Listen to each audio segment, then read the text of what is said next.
Hello வணக்கம். இஸ்லாமியர்கள் மீது வெறுப்பை தூண்டும் வகையில் தேர்தல் பிரச்சாரம் செய்யும் மோடிக்கு கொடுக்கப்படும் நடவடிக்கை என்ன என்று திராவிட கழக தலைவர் சி வீரமணி கேள்வி எழுப்பியுள்ளார். பிரதமர் மோடி ராஜஸ்தானில் பேசிய சர்ச்சை பேச்சு குறித்து விசிக தலைவர் திருமாவளவன், மனிதநேய மக்கள் கட்சி பேராசிரியர் ஜாவஹீருல்லா உள்ளிட்ட பல்வேறு தலைவர்கள் தேர்தல் ஆணையத்திடம் கேள்வி எழுப்பியிருக்கும் நிலையில் மூத்த தலைவர் சி வீரமணியும் இதே கோரிக்கையை முன்வைத்துள்ளார்.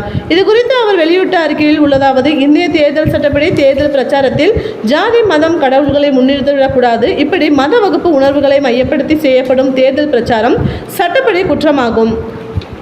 அப்படி அவற்றை பயன்படுத்தி தேர்தலில் வென்றாலும் அந்த தேர்தல் சட்டப்படி செல்லாது என்பதை உச்சநீதிமன்றம் பல தீர்ப்புகளில் உறுதி செய்துள்ளது.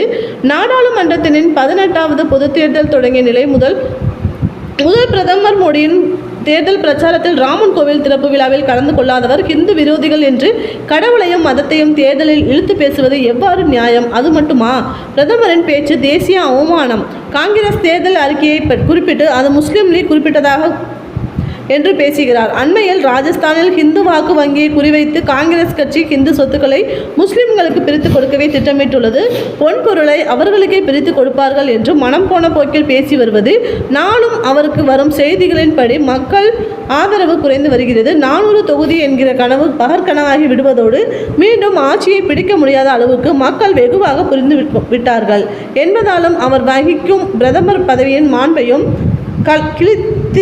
கீழிறக்கத்திற்கு ஆளாக்கி இருப்பது நாட்டிற்கே ஊறு விளைவிக்கும் தேசிய அவமானமாகும். மோடி, அமித்ஷாவின் பேச்சு முழுக்க சட்டமீறல் தண்டனைக்குரியது குற்றமாகும். பிரதமர் மோடியின் மற்றொரு விஷம பேச்சு: எனக்கு முஸ்லிம் பெண்களின் ஆசிகள் ஏராளம் உண்டு என்று ஒரு குடும்பத்திற்குள்ளேயே கணவன் மனைவி இருவருக்கிடையே பிரிவினைவாதத்தை புகுத்தும் மிக கேவலமான கீழிறக்க பேச்சாகும். ஒரு பிரதமர் பதவியை அதுவும் 10 ஆண்டு காலம் அப்பதவியை வகித்தவர் இப்படி பேசுவது அப்பதவியின் மாண்பையை குழி தோண்டி புதைப்பதல்லாமல் வேறென்ன? தேர்தல் ஆணையம் கண்டும் காணாமல் இருக்கலாமா? தேர்தல் ஆணையம் இவற்றை கண்டும் காணாததாக கேலா காதுகளுடனும் நடந்து கொள்வது ஜனநாயகத்திற்கும் அரசமைப்பு சட்ட அவமதிப்புக்கும் சரியான ஆதாரங்களாகும். அத்தனை எதிர்க்கட்சிகளும், குறிப்பாக காங்கிரஸை உள்ளடக்கிய இந்தியா கூட்டணி கட்சிகள் இதனை நாளும் தேர்தல் ஆணையத்திற்கு சுட்டிக்காட்டியும் எந்த நடவடிக்கையும் பிரதமரின் பேச்சின் மீது இதுவரை எடுக்கவே இல்லை. சட்டத்தின் முன் அனைவரும் சமம் என்ற தத்துவம் ஏன் பிரதமர் பேச்சு விஷயத்தில் மட்டும் காணாமல் போக வேண்டும்? சட்டம் அனைவருக்கும் பொது சட்டம் தானே. நாட்டில் மத வகுப்பு கலவரங்களை வெடிக்க செய்யும் நிலையை ஆளும் பிரதமரை தூண்டுவது போல் பேசலாமா என அவர் பேசியுள்ளார்.